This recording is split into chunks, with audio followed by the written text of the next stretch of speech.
Alright guys, so as you can see, we're sitting in the office.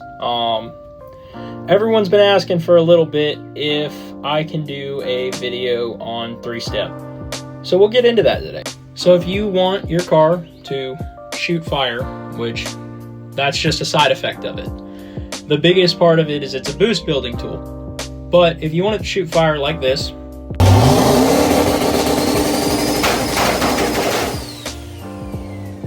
then there's a few things you're going to have to do in your tune. We tune on Holley Termex, so I'll go ahead and show you guys the tables we use. So the biggest thing we use is we use an injector dwell timing offset. So basically you want your RPM on your x-axis, your boost pressure on your y.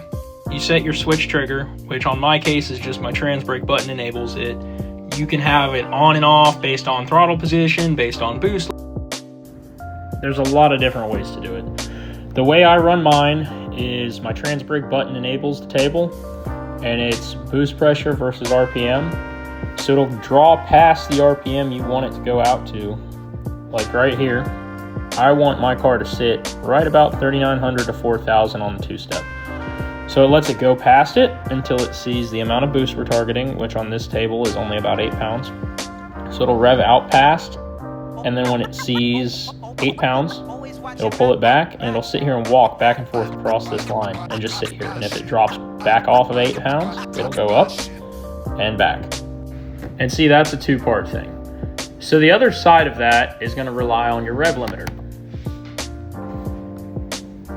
Sorry, ignore that. All right, so rev limiter 1. Mine will rev out to 4,500 RPM is the on, and off is 4,250.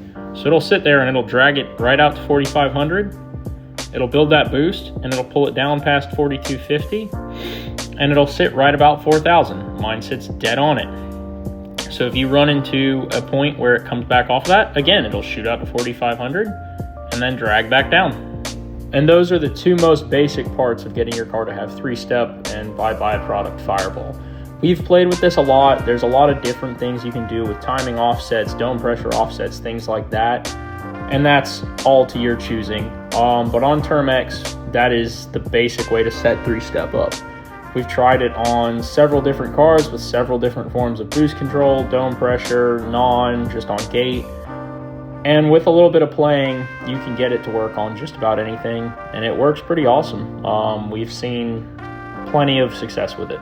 So if you guys have any other questions, just let me know. I can go more into depth on anything you'd like.